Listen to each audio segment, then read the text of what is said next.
Target 294 আমাদের আজকের আলোচনা ঘাটাল লোকসভা কেন্দ্র। বাংলার রাজনীতির অত্যন্ত গুরুত্বপূর্ণ এই ঘাটাল লোকসভা কেন্দ্র। এই ঘাটাল লোকসভা কেন্দ্রে যে 7টি বিধানসভা কেন্দ্র রয়েছে, পাঁশকুড়া পশ্চিম, সবং, পিংলা, ডেবরা, দাসপুর, ঘাটাল এবং কেশপুর, এই 7টি বিধানসভা কেন্দ্রে 2021 সালের বিধানসভা নির্বাচনে কোন দল কয়টি আসনে জয় পেয়েছিল এবং 2024 সালের লোকসভাটির নিরিখে কোন দল কয়টি আসনে এগিয়ে রয়েছে এবং আগামী 2026-এর বিধানসভা নির্বাচনে কোন দল কয়টি আসন পেতে পারে, সব কিছু নিয়ে আলোচনা করবো আজকের এই ভিডিওতে। নমস্কার, আমি সত্যজিৎ পাল। টার্গেট 294 আমাদের আজকের আলোচনা ঘাটাল লোকসভা কেন্দ্র। ঘাটাল লোকসভা কেন্দ্রে অন্যতম বিধানসভা কেন্দ্র পাঁশকুড়া পশ্চিম। 2021 সালের বিধানসভা নির্বাচনে এই পাঁশকুড়া পশ্চিম থেকে জয় পেয়েছিল তৃণমূল কংগ্রেস এবং 2024 সালের লোকসভাটি নিরিখে এই পাঁশকুড়া পশ্চিম আসন থেকে বিজেপি প্রার্থী হিরণ, অভিনেতা হিরণ পেয়েছিলেন 1,08,415 ভোট। অন্যদিকে তৃণমূল কংগ্রেস প্রার্থী দেব পেয়েছিলেন 1,08,239 ভোট। অর্থাৎ এই পাঁশকুড়া পশ্চিম বিধানসভা আসন থেকে 176 ভোটে এগিয়েছিল হিরণ। এরপর সবং বিধানসভা কেন্দ্র। 2021 সালের বিধানসভা নির্বাচনে এই সবং বিধানসভা আসন থেকে জয় পেয়েছিল তৃণমূল কংগ্রেস এবং 2024 সালের লোকসভাটি নিরিখে এই সবং আসন থেকে বিজেপি প্রার্থী হিরণ পেয়েছিলেন 95,341 ভোট। অন্যদিকে তৃণমূল কংগ্রেস প্রার্থী দেব পেয়েছিলেন 1,28,024 ভোট। অর্থাৎ এই সবং আসন থেকে দেব 32,683 ভোটে এগিয়েছিল। এরপর পিংলা বিধানসভা কেন্দ্র। 2021 সালের বিধানসভা নির্বাচনে এই পিংলা আসন থেকে জয় পেয়েছিল তৃণমূল কংগ্রেস এবং 2024 সালের লোকসভাটি নিরিখে এই পিংলা আসন থেকে বিজেপি প্রার্থী হিরণ পেয়েছিলেন 98,714 ভোট এবং তৃণমূল কংগ্রেস প্রার্থী দেব পেয়েছিলেন 1,18,627 ভোট।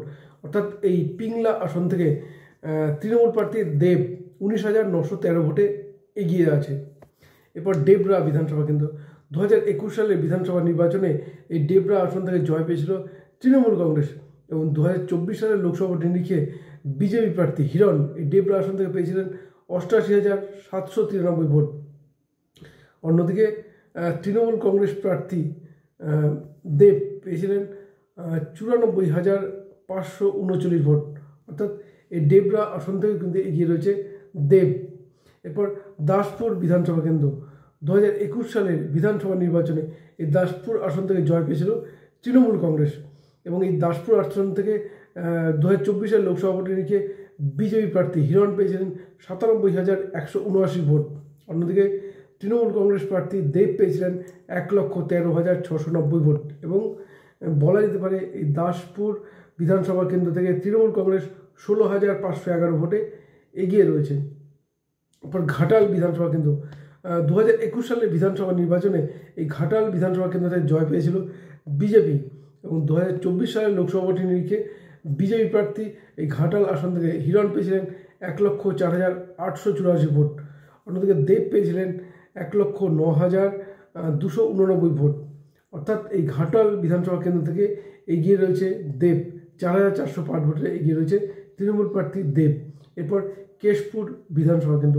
2021 সালের বিধানসভা নির্বাচনে কেশপুর আসন থেকে জয় পেয়েছিল তৃণমূল কংগ্রেস এবং 2024 সালের লোকসভাটির নিরিখে তৃণমূল কংগ্রেস প্রার্থী দেব পেয়েছিলেন 1,62,130 ভোট এবং 2024 সালের লোকসভাটির নিরিখে বিজেপি প্রার্থী হিরণ পেয়েছেন 58,772 ভোট। অর্থাৎ এই কেশপুর আসন থেকে তৃণমূল প্রার্থী দেব 1,03,358 ভোটে এগিয়ে রয়েছে এবং যদি মোট ভোটের দিকে আমরা নজর রাখি তাহলে বিজেপি প্রার্থী দেব হিরণ পেয়েছিলেন 6,55,122 ভোট।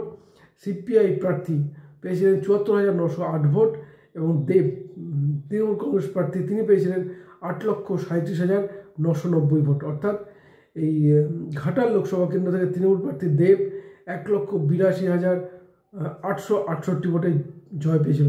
সুতরাং বুঝতেই পারছেন এই ঘাটাল লোকসভা কেন্দ্রের মধ্যে যে 7টি বিধানসভা কেন্দ্র রয়েছে, কেবল মধ্যে একটিতে কিন্তু লিড পেয়েছে বিজেপি। কেবল পাঁশকুড়া পশ্চিম আসন থেকে 176 ভোটে এগিয়ে রয়েছে। বাকি যে 6টি রয়েছে সবং, পিংলা, ডেবরা, দাসপুর, ঘাটাল এবং কেশপুর, এই 6টিতে এগিয়ে রয়েছে তৃণমূল কংগ্রেস এবং বলা যেতে পারে এই লোকসভা কেন্দ্রের ব্যবধান কিন্তু করে দিয়েছে কেশপুর লোকসভা কেন্দ্র, এই বিধানসভা কেন্দ্র, এই কেশপুর থেকেই দেব পেয়েছেন 1,03,058 ভোটের লিড। সুতরাং এই লোকসভা কেন্দ্র অত্যন্ত গুরুত্বপূর্ণ বাংলার রাজনীতিতে। সামনেই 2026 বিধানসভা নির্বাচন। এই যে 7টি বিধানসভা কেন্দ্র রয়েছে, এই 7টি বিধানসভা কেন্দ্রের মধ্যে যেখানে একটি 2021 সালে জয় পেয়েছিল বিজেপি, কিন্তু 2024 সেই আসনে কিন্তু লিড পায়নি। এই 7টার মধ্যে কটি আসন পেতে পারে তৃণমূল কংগ্রেস, কটি আসন পেতে পারে বিজেপি? সিপিএম কি খাতা খুলতে পারবে এই ঘাটাল লোকসভা কেন্দ্রে, অন্তত 7টি বিধানসভা কেন্দ্রে? আপনাদের কি মনে হয় অবশ্যই জানাবেন কমেন্ট করে। ধন্যবাদ, ভালো থাকবেন সবাই।